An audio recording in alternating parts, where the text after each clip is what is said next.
And the Kremlin is saying that Putin authorised that asylum for Assad in Russia. While he's there, he's obviously unlikely to face justice for any of the atrocities that we know he's been overseeing in Syria. Yeah, that's absolutely right. It's a rather strange knee-jerk reaction, I think, by Putin to agree so quickly to give Assad asylum. You think he probably would have been better off just to see which way the wind was blowing in terms of the Syrian rebels taking over, where they would, like to negotiate with Moscow if in fact they do at all.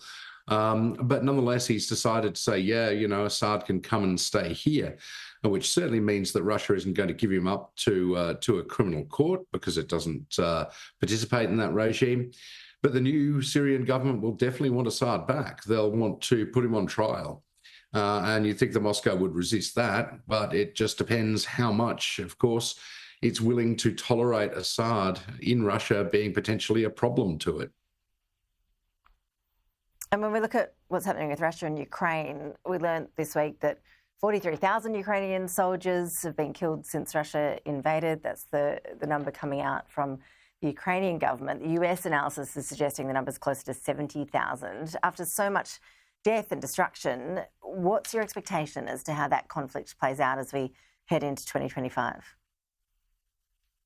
Well, look, Ash, basically all bets are off until Donald Trump takes over and we see what kind of peace plan he's prepared to put on the table to try and get both Zelenskyy and Putin to negotiate. Some of them, the ideas that have been floated are for a demilitarized zone, a big demilitarized zone in Ukraine that would effectively, I think, hand Russia a de facto victory.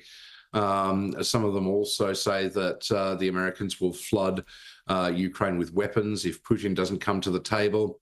It's up to him, I suppose, but he still has an incentive to keep fighting.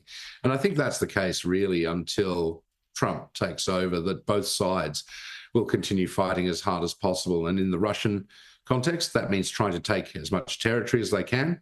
And from the Ukrainian point of view, trying to just exact as much damage on Russian energy, Russian logistics, and also Russian personnel as possible before that inauguration next year.